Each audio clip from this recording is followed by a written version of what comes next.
Hey, before we start this episode, I want to let you know that my book, Bare Naked Bravery, How to Be Creatively Courageous, is releasing into the world in paperback, hardback, audiobook, and ebook format on January 28th, and I want you to have a copy of it. Go to barenakedbravery.com to learn all about it, and let's get into this episode.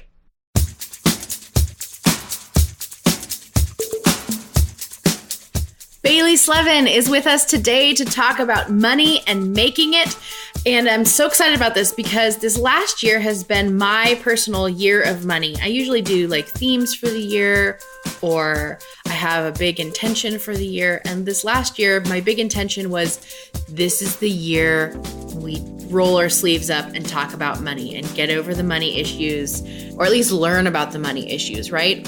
So what I've noticed over this past year is that I actually like talking about money and making money. And that was definitely not always the case. It used to be something that I avoided like the plague. But after I made the choice to befriend it, I've learned that it's a really powerful tool, and it's a tool, and it completely relates to bravery, especially bravery as an artist, which is what Bailie is here to talk to us about. Bailie is a guest nomination from a previous Bare Naked Bravery guest. You'll remember Yuri Cataldo from a couple episodes ago. We always love it when we get to see Resonant Bravery in action through these guest nominations. And so just to give you some backstory, if you're a new listener of Bare Naked Bravery, I'd say about 90% of the guests you hear are now nominations from either a listener of the show or a previous guest or myself, which is so cool. If you know of someone who you would like to hear on the show, you can always submit them by going to barenakedbravery.com, and there's links all over for that kind of stuff. So you can submit your own nomination if you'd like. Okay, back to Bailie Slevin. She is the founder of Entertaining Finance, which is a financial consulting firm based in New York City. It's geared specifically towards creatives and freelancers of all genres. Bailie is the perfect combination of freelance ninja and theater nerd, and she has 12 years of experience as a financial advisor with a hefty resume in theater as well. She is redefining planning for artists and entrepreneurs, and it's such important work. So today we talk about Bailie's own day job pivot points, and she gives us some great advice for any level of career as an artist or creative. We talk about how important it is to start saving right now. We talk about how our priorities should align with our values as an artist and how that plays into the financial world. We talk about what to do when your lifestyle is trapping or holding you back. We talk about who to use the right language with when talking about yourself or your professionalism. We talk about how to break into a new level of income bracket as an artist. And we talk about how to even out those income bumps that almost any freelancer experiences. This is such a handy episode to listen to if you resonate with any of those topics. Okay, enough of that. Let's dive in and do some money talk with Bailie Slevin.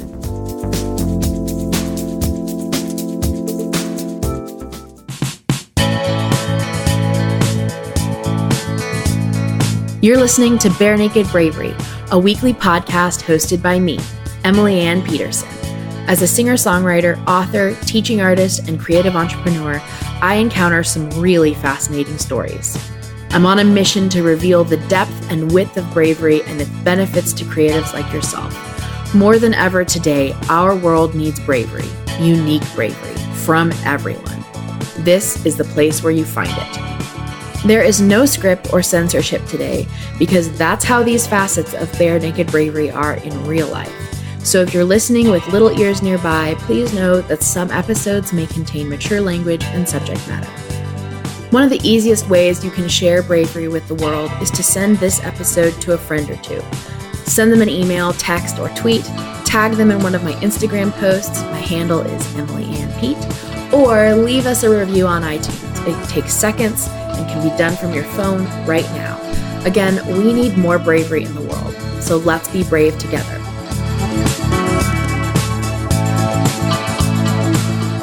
I am really excited about this because I like talking about money and I like talking about making money. And that hasn't always been the case with me, but I'm excited to do it today. So thank you for being here. Excited to be here.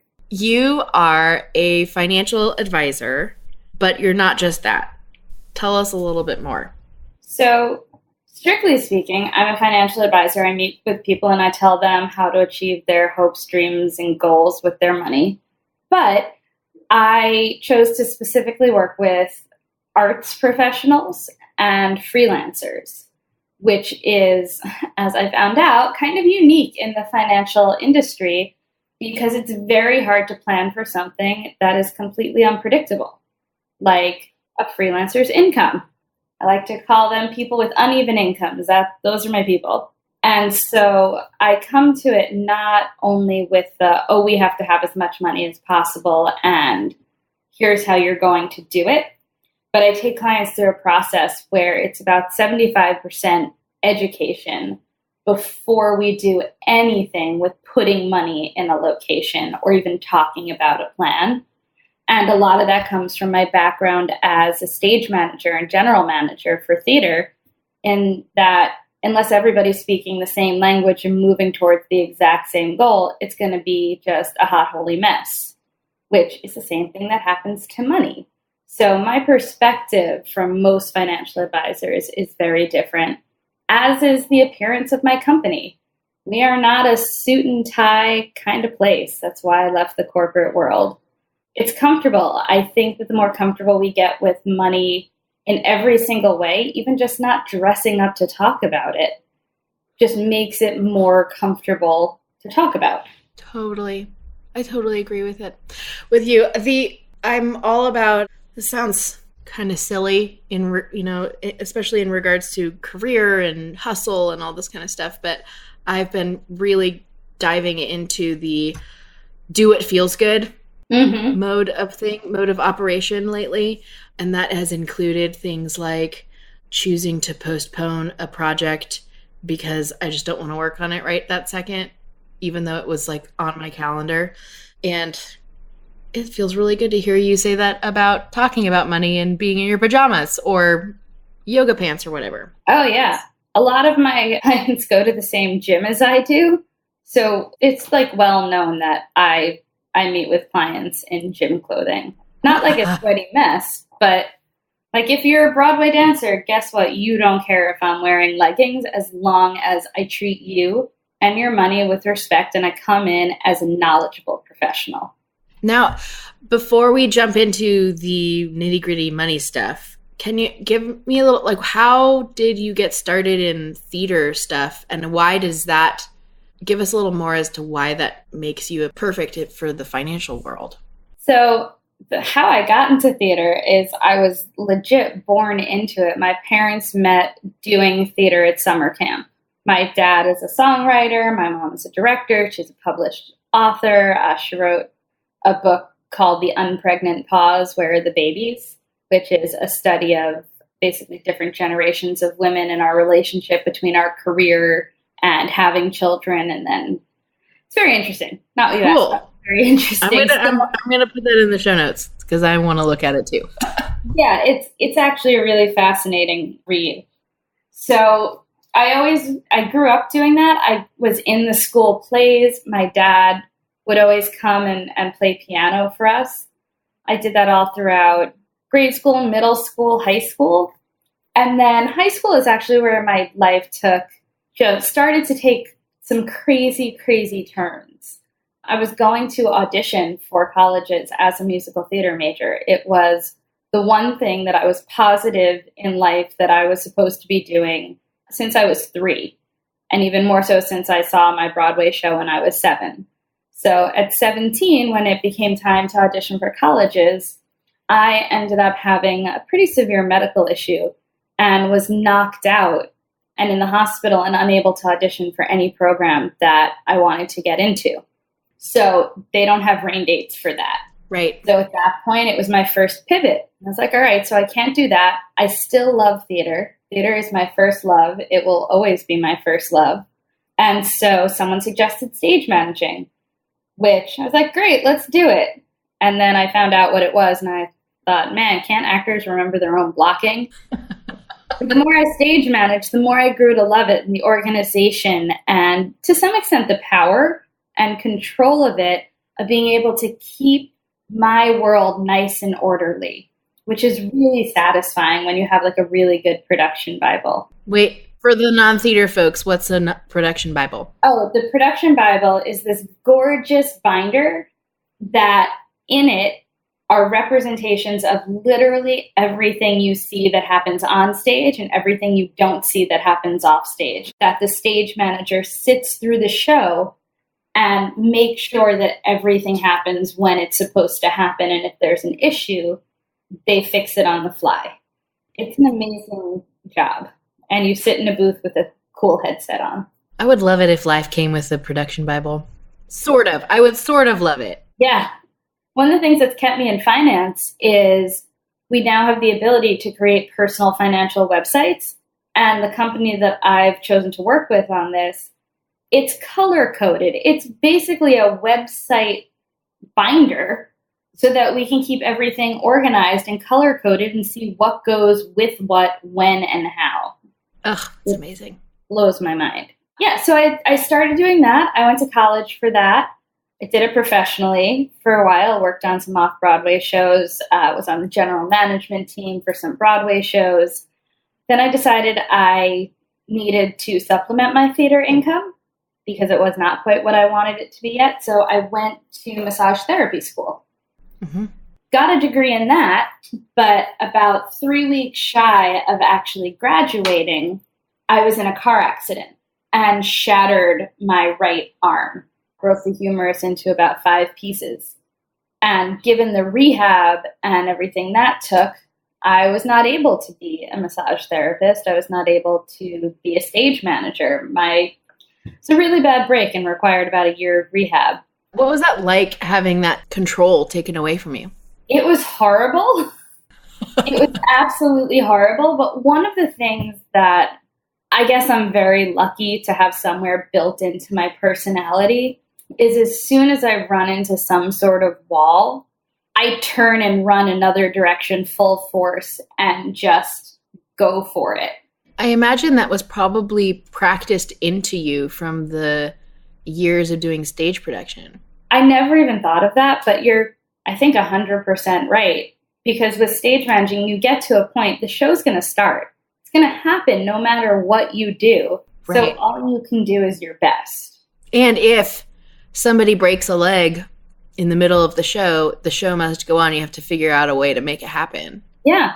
It's just, you live life on the fly and you have to make calls. Some of them might be great. Some of them might be horrible. But most of us are lucky enough that we can go back and not fix the things that are horrible, but have really good learning experiences from them. And next time make a better pivot. Right. Cool. Okay, continue. I'm intrigued. I'm on the edge of my seat. So my pivot was then into financial advising simply because my dad was doing it. And my parents were like, you have to get a job. There's only so much sitting on our couch you can do. And I said, I can't move my arm. What idiot do you think is going to hire me? I literally cannot think of a job that I can do. I can't type. I can't work a cash register. I can't file. I honestly cannot think of a job. And this was 12 years ago when all investment and insurance paperwork was still done completely by hand. And luckily I was left-handed and broke my right arm. So my dad said, come in and you'll fill out paperwork for me. I just lost the person who was doing that. And I was like, great, I don't have a choice. Let's do it. I had to buy office clothing because I didn't own any. Which was an issue for me all 11 years until I moved out on my own. I was like, I don't understand why we can't do this in jeans. Really? And as I started filling out his paperwork, I understood what I was doing, but I didn't understand why I was doing it or what these accounts were going to do for people. And so I started studying to get licensed and everything, and I went to training classes, and I took on mentors. It's not been a straight path from there to here. I have definitely taken a sabbatical or two to go back to theater and see if that's what I want. And I really would say only very recently have I fallen in love with this work as much as I was in love with theater. I have a similar thing with marketing and music. I do marketing consulting and creative consulting for all sorts of people in kinds of ways, and always considered it as kind of like the day job, quote unquote, day job portion of my life. Mm-hmm. But it was recently that I realized, oh, the day job is actually sharpening my skills as a songwriter and as a musician, because I'm helping people present themselves to the world just like I present myself to the world on a stage or in a song or whatever. Was there a similar pivot or turning moment for you in that? Yeah. It's been a slow burn to get to this realization, and I knew it. I just never felt it. And I've said it to clients, is I really see what I do as enabling the arts to continue. Mm-hmm. I think if artists, and not just artists, but every arts professional took responsibility, personal responsibility for their financial future, then we would have better art because it would be better funded. We would have more positive working artists because they'd have the money to feel good about themselves and go and book rehearsal space. Mm-hmm. And I've been doing this long enough that I've seen clients have these amazing twists and turns in their life, that because we implemented a small savings plan when they graduated from college and booked their first show, that helped them move to New York, and now they're in like some of the most famous shows on Broadway, and they're still being responsible with their money. And that, to me, makes the future of art. Producing shows, the basic system has been around since the Ziegfeld Follies. Yeah. So there has to be a change. And I've looked around a lot, and I have yet to find another licensed financial advisor whose passion is working with people in the arts, and not like a business manager who works with, Tom Cruise and Jennifer Lawrence. Like, I'm not talking about that. I have clients who are massively successful. They have their business managers, but really working with the upper middle class of performers and artists who at this point are the people on Broadway. Right. And we need, I was at a conference recently where there was this, I found myself in a room with a bunch of people who were in the scarcity mindset of the music industry's changing. Woe is us. We don't know what's going on. Everything we had, we've lost. Where do we go from here? No one knows, like that kind of talk. Yeah. And I spoke up and was like, I disagree with everything. This is the most exciting time to be an artist right now, because it's so much easier to regain all of the control and all of the power that you had to, at one point, give away to these gatekeepers. That's true in a lot of industries now that technology has boomed, But I see it so much in artists and in creative types that there's this like automatic, I don't know, just think of my dog. Like, you reach over to pet him and he automatically rolls over on his back like, oh, you're in charge. I'll take some belly rubs while you're at it. And I feel that way kind of with talking with other artists, like, oh, I don't know, throw my hands up in the air, but if you want to give me money, I'll take it, but I don't know if I deserve it, like. Mm-hmm. It's just I really wish that we would have less artists that were that way and more confident in going, yes, this piece of art deserves to be out in the world, and yes, it needs to be fully funded. Here's how. Yeah, I think that is an offshoot of a mindset that most people suffer, whether they're artists or not. The parts of what we do that have intrinsic value that we deserve to be compensated for because we're contributing to the world. Art has an intrinsic value, which means it's tangible and tactile. And without it, there would be a hole in the world. So if you're creating something that brings that much to the world, to society, why would you not get paid for it? Right. Which is one side. And the other side is just the idea of being a starving artist. It's just a bad business plan. There's no one else who goes into a profession. It's like, my goal is to be, not have enough money, but to really be fulfilled by my art. And then there's a third piece to that, which is there's no other profession in the world that I've heard of where you can call yourself a professional actor, but not actually be working professionally. Yeah.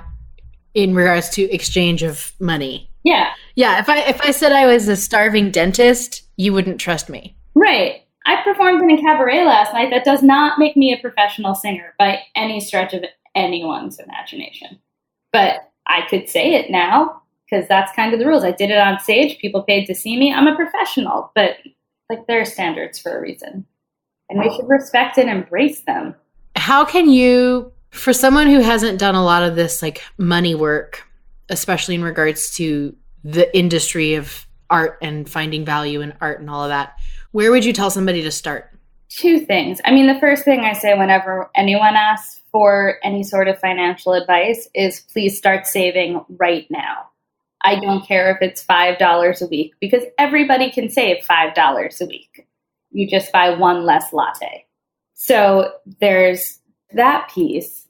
And then priorities. In our lives, we only have 100% of the time that we're alive to do stuff. No one has 110% of their life. Mm-hmm. Some people might unluckily be shortened, but in essence, we all have 100% of our life, which means over our lifetime, we're only going to have 100% of our money come into it. So when you're making choices and first starting out in the business, what's your priority? I find it all the time when people move to New York City, their priorities are kind of upside down. They want a big apartment, and then they don't have enough money to get headshots from the right people and take the right master classes and put together a reel and pay to submit for enough jobs if they don't have an agent or to pay to be in showcases. So it's 100% about priority. What is your money going to give you the most return on? Is it that big apartment? Or is it classes with a really great person? Is it a gym membership? Some people I spend an exorbitant amount on my gym, but it's the only gym I've ever gone to consistently. So that turns into a priority for me. And there are other places that I cut back because I know what is appropriate for me to spend, because I've gone through exercises of, all right, if I make approximately this per month, which of course we know will never be accurate, but I know what my rent is.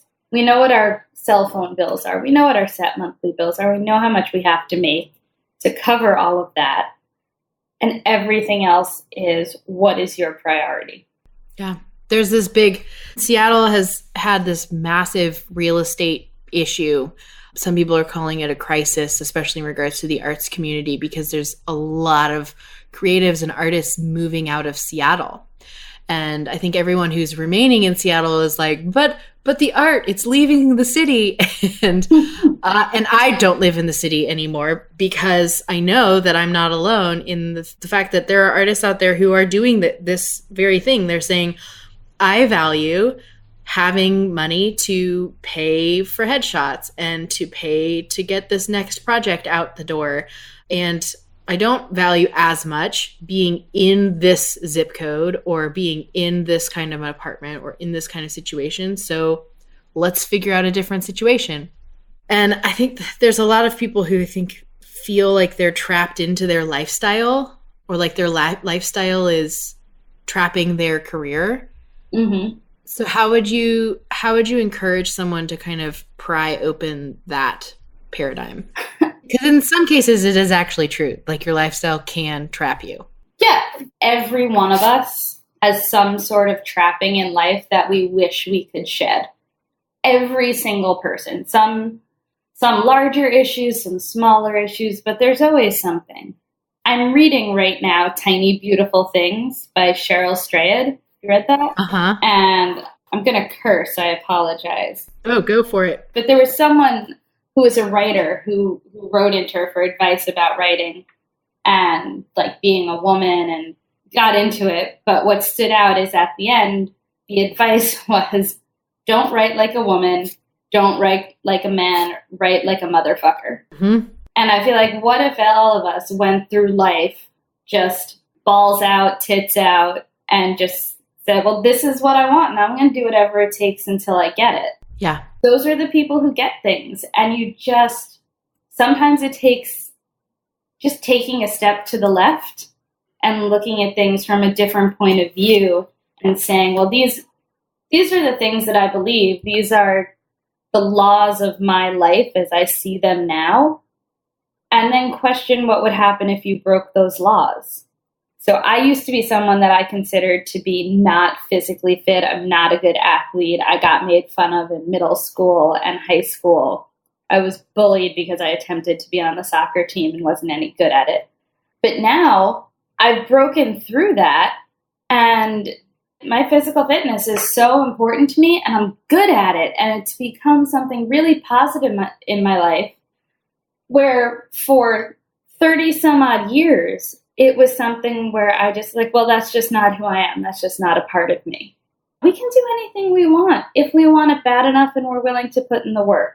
And I love the idea that it starts with questioning yourself. You have to. We live in these tiny, tiny little tunnels, and we can't see our own way out of it. Our friends can, our families can, everyone who's closest to us can absolutely see the way out. But we're in the tunnel, and we don't know how close we are to either end. And it's tough, and it feels dark, and it feels scary. And at some point, you just have to say, well, I'm going to get up and walk in this direction and believe that I'm going to get where I need to go, because I know that I can, because of what I know about me in a positive way. Not the limitations, but I know that I'm strong. I know that I can work hard. I know that I'm smart. I know that I'm funny. Whatever it is, take those things and put the rest out. I am so excited for what I'm about ready to tell you. The book that I have been working on for the past year, 2 years, featuring stories that I have undergone in my whole life. The book Bare Naked Bravery, How to Be Creatively Courageous, is releasing into the world January 28th of 2018. And I am so terrified and so thrilled and just so excited about all of it. I am really pumped about what's inside of the book. I know that the rest of the world needs to hear it, because it is stuff that we have talked about on this podcast so many times. If you are new to the podcast, welcome. We are so glad to have you. This is a wonderful community that has been born out of this research that I started when I started writing this book. The conversations that we've featured here on this podcast are like the breadcrumbs that I've followed to create and write this book. Bare Naked Bravery, How to Be Creatively Courageous will be available in hardback, paperback, audiobook, and ebook on January 28th at Amazon. And I want you to have the ebook for free. So sign up. If you're listening to this episode before January 28th, sign up by going to barenakedbravery.com or to my own website, emilyannpeterson.com, and you can sign up to get your free copy there. If you are listening to this episode after the book is launched, welcome. We're so glad to have you. There is still excitement happening at both of those sites. You can always download your Bravery bundle at barenakedbravery.com. It is free. It has a bunch of really cool things involved in it, or inside of it, not just involved in it, but inside of it. I want you to be part of this. I'm so excited. Let's celebrate. Do you have stories from, and you can also change names or whatever if you need to, but stories of clients who have done this, like breaking out of the lifestyle trappings so that they can push into the new level of their artistic career? Yeah, that's actually a time when I commonly meet people, either when they've just done that or they've come to the realization that things need to change. Mm-hmm. I have one client. He's amazing. He didn't go into an artistic career, but he works with everyone on Broadway, some movie stars. He was working at a physical therapy place doing salaried work where he got minimal commissions. And what he wanted was to have his own massage therapy business. And he was going to school and working his butt off. And he came in and sat down with me one day. He'd been my client for like maybe 2 years at the time. And came in and he said, I need you to tell me what I need to do to have the business that I want. How do I need to prepare for it? And we had, I think, a 3 or 4 hour conversation about not only the financial stuff, but also what it takes to actually do that and become comfortable with pushing through and being different. It's all about how we perceive ourselves. I have a friend who was trying to be an opera singer, and now she's an opera singer. And all she did was stop thinking of herself as someone who was trying to be an opera singer. She just did it. Yeah, right. That language is the language that you use about yourself is really powerful, especially when it comes to career and money and that kind of thing. Huge. It's massive. Oh, I have another one. I will use her name because she's one of my best friends, and I'll use her first name, and no one will know. Rachel.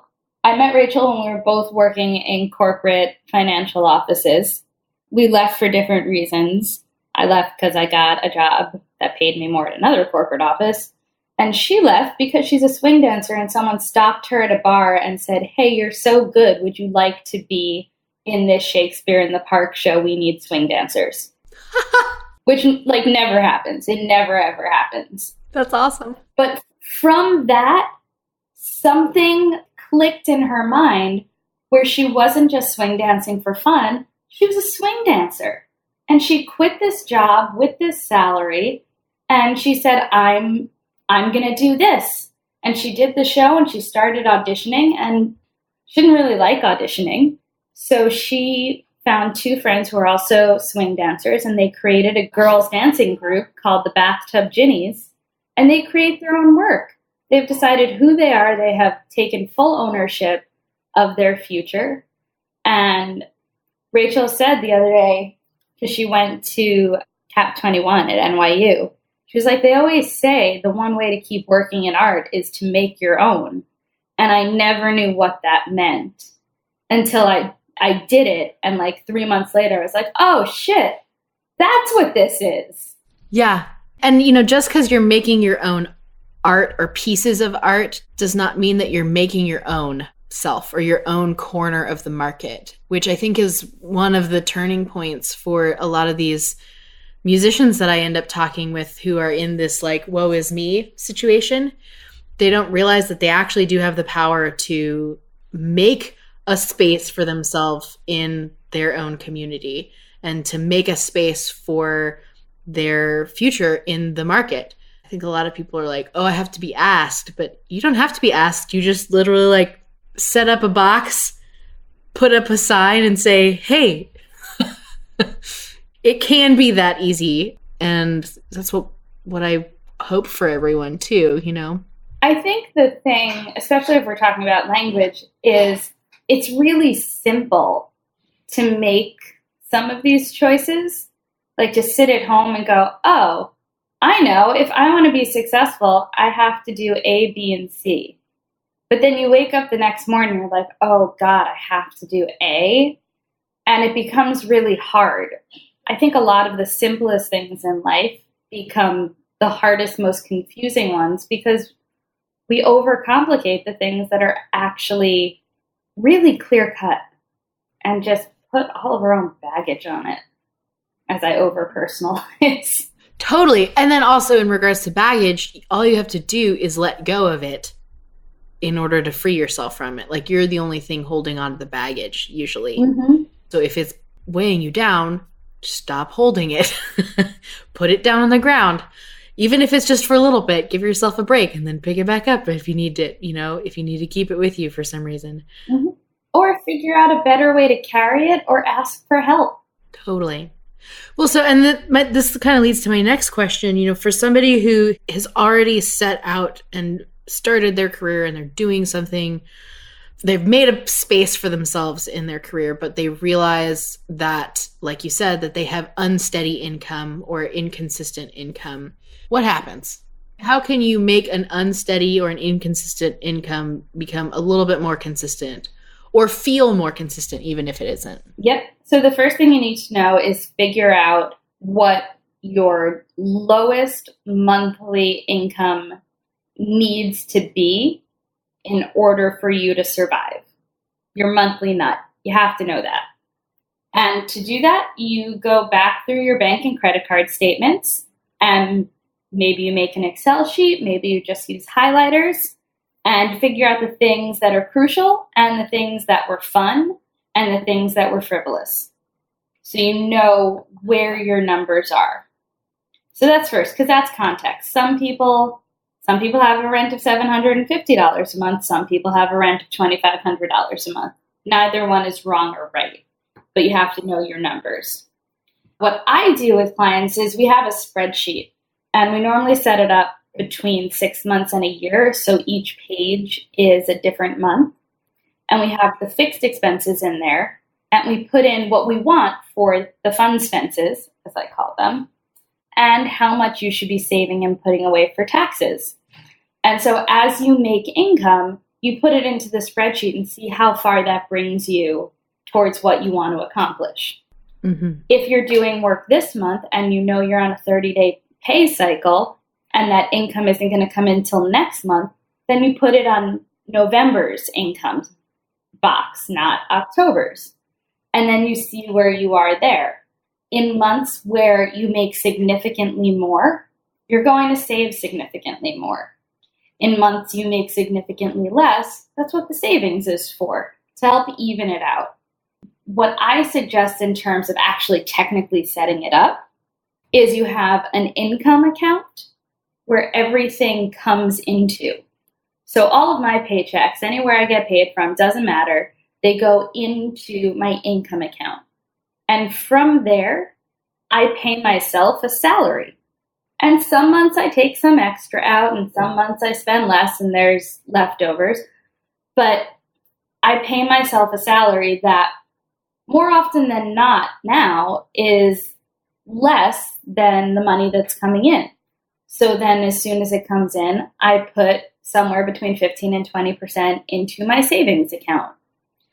I have direct business expenses that come out of that income account because they don't need to go through my personal account. I don't want them. The office rent, all of that stuff. I like to have as few auto deductions coming out of any of my accounts as I can because it gets confusing. I keep a calendar of it. I don't know that anyone else needs to do that.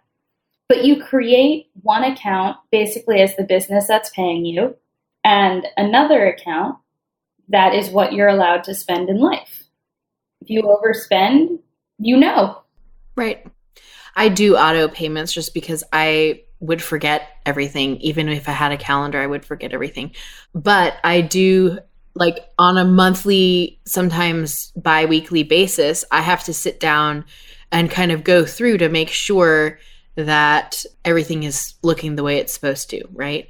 But I do a similar system that like all my income goes into one business bank account and then automatically tax savings comes out every time a deposit goes in. Yep. And then, like you said, once a month I pay myself and that goes into my personal account.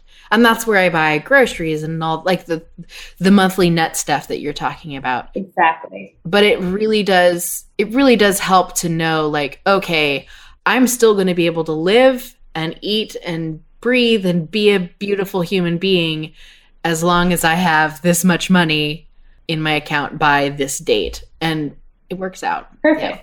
The other thing I've been suggesting to people who are responsible about debt, people who are not carrying credit card debt, especially if you have a rewards card, put all your recurring stuff on that card. Mm-hmm. Then your bill's going to be roughly the same amount every month, and you'll pay it off, but you'll get your miles or you'll get your cash back. But it only works if you're responsible with a credit card. Right. And I'm not, so I use cash and debit cards and things. Yeah, I did that for years. Only recently have I granted myself the permission to have a credit card again. Because I was like, all my friends have miles. I should have miles. Yeah. Well, and if it actually does help you, like, is it an appropriate thing to use when you're in the midst of one of those lulls, an income lull? It's better to pull from savings because your savings will charge you 0% interest, while your credit card could charge you up to 27% interest. One of the things I love one of the reasons why I love talking about money and how it relates to doing art is just like your art career. And I'm using art career loosely. I'm talking about music, visual arts, performing arts, whatever. Your art career is uniquely yours. And because of that, the way you talk about and deal with finances can be also. Absolutely. And it sounds like that's what you're encouraging your clients to do too, which is really great to hear. Because if you really love things being automatic, awesome, go for it. But if you need to do it in a different way, or need to have it color coded, or you need to do highlighters, not a spreadsheet, like, do what works for you. It's your business. It's your career. Make it work. Absolutely. And that's something I say to clients. We go over finances. I tell them my thoughts, and clearly I have a lot of them. I give recommendations. But at the end of the day, it's their money. It's not my money. It's their life. It's not my life. I plan my money and my life the way that is comfortable and empowering for me. My job is to give clients enough information that they can make the choices that are empowering for them, which might not be my suggestion. And it happens.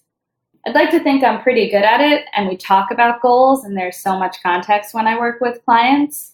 But there are definitely times where I say, I think we should be investing X amount of money because you don't need this in your bank account.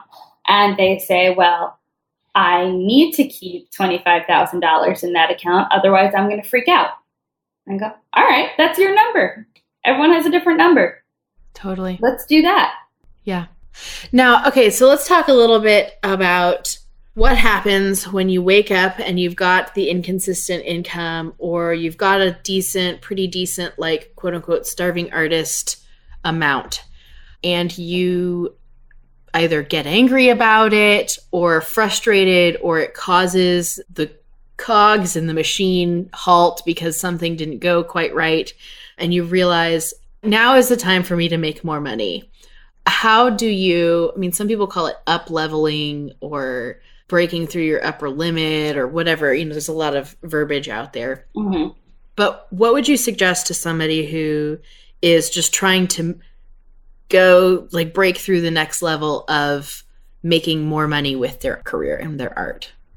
I would say examine the different venues that you're not utilizing that could benefit not only from your art, but the skill that you have involved in creating art.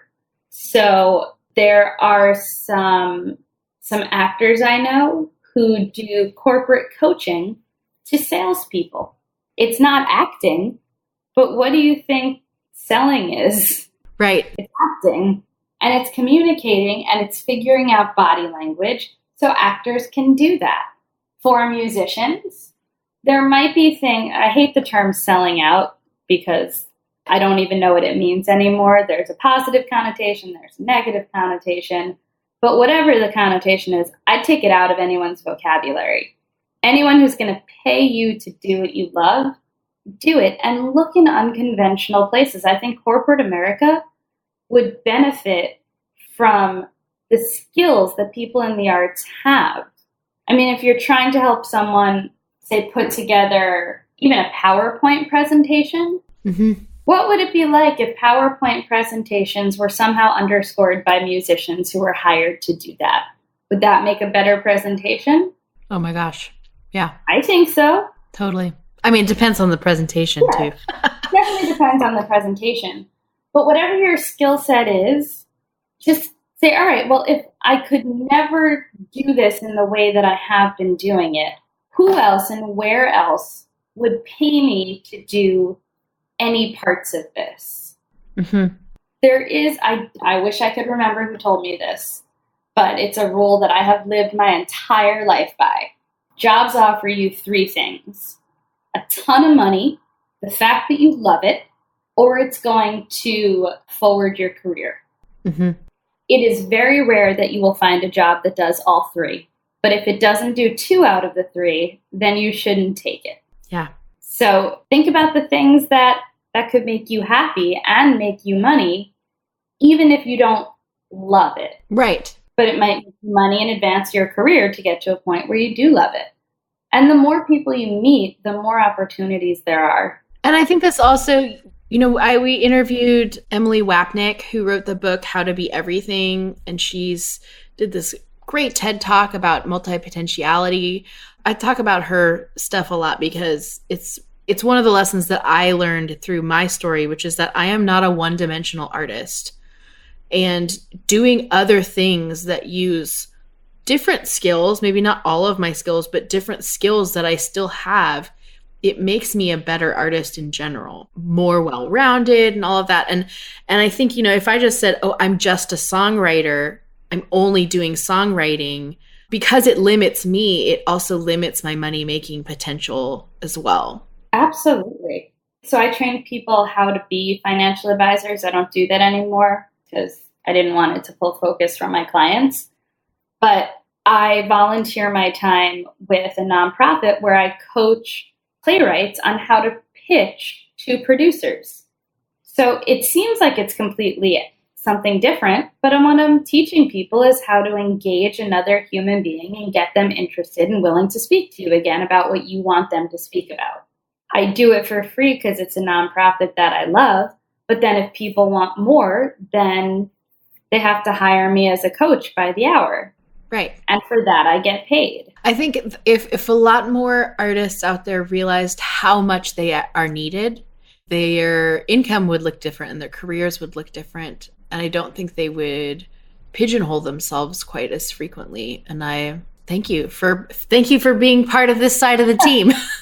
Yeah, I think people get caught up in the idea of, well, I'm either going to be an artist or I'm going to have to be a teaching artist or, God forbid, a teacher. Mm-hmm. And that's just not true. Like, if you don't like teaching, if you don't like children, please don't do either of those things. Find another place. Right. If you're a musician, they'll probably hire you at some retirement villages, retirement communities to engage and maybe even teach residents some music or some songs. Right. There's so many places that need happiness, and art can make happiness. And if your art doesn't make happiness, then find the place where whatever emotion you're looking to spark wants to be sparked. Totally. And in regard to doing something like, say, for instance, a retirement community, they hire you to come in and do something like either live painting or music or whatever, even if it's not to the audience that you necessarily want to speak to, it is still like, I love having those kinds of gigs because it's like having these corporate patrons mm-hmm. who say, we want you to continue doing your art and we want you to do it here. We're going to give you money to do it. So do your art here in our place and we'll give you money to do it. And that's just like having somebody email me and say, hey, I want to host a house concert in my house across the country. We want to pay you money to do it. Let's make it happen. I don't see a lot of difference in that. And in both instances, both parties or both environments are paying me to get better at what I already want to get better at. Yes. Which is a win-win. Yeah, definitely do those things to expand your money-making capacity. But I would say also do them to expand yourself as an artist. As a rule for my business, if you are referred to me, if you have heard me speak somewhere, or if none of those things are true and you consider your full-time job to be in the arts in some way, I will meet with you for a half an hour. There's no fee for that because I can give some wisdom that I just want out there in the world. And I'm going to learn so much. My career has been better. My communication skills are so much more improved by listening to people and working with people that I may actually never generate revenue from. But I've learned something about a human. Right.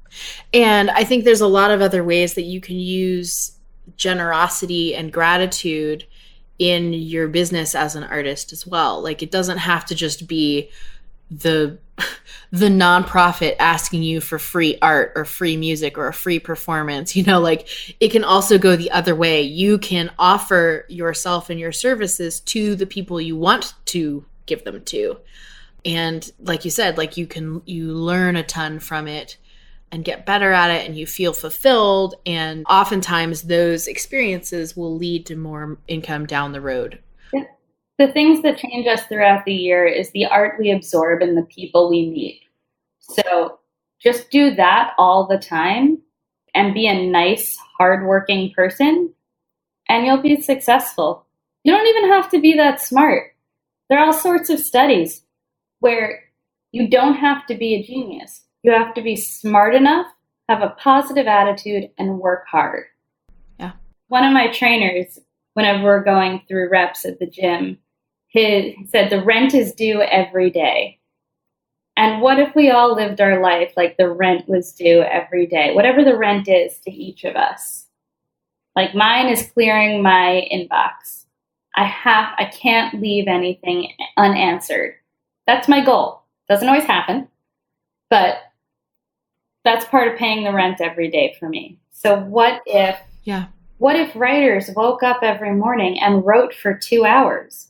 Even if it sucked, but just wrote for 2 hours. Right. What if you found a place where you could take a creative writing class? You're going to learn so much from watching inexperienced writers write. Yeah. Oh, this has been so good. Oh, good. Bailie, thank you. My pleasure. Thank you so much. Wasn't that great? I'm so glad Bailie was able to join us for this. This was so great. Your brave takeaway from today's episode is to pop into the Facebook group and tell us all about your current money story. I know I mentioned this before, but talking about things like whether you're enjoying it or whether money is causing you difficulties or how you're being creative with your income. We want to make sure that we're talking about this kind of stuff, because oftentimes when we build these extra boundaries and walls around our vulnerability about it, sometimes those boundaries are good, but sometimes the boundaries actually don't help us in any way. And I know that the Bare Naked Bravery community is a safe place to talk about a lot of this kind of stuff. So you're invited to jump on in and do it. If you are not a part of the Facebook group yet, there's a link for it inside your free bravery bundle over at barenakedbravery.com. So go there and download your bravery bundle and you'll get it right away.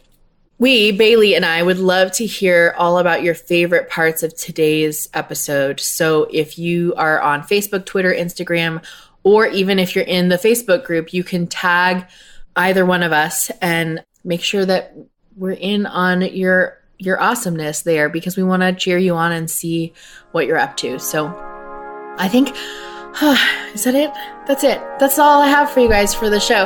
I want to thank again Lee Rosevere, who is our featured musician for this season. If you want to find out more about all the other artists and musicians and sponsors of the show, go to barenakedbravery.com and you can go to click out the library of resources. There's like books and music and all sorts of good stuff for you. I am so looking forward to being with you next week. We have some awesome things in store. Until then, I have one message for you. It's this: be yourself, be vulnerable, be brave, be imaginative, be improvisational, because the world needs more of your bare naked bravery.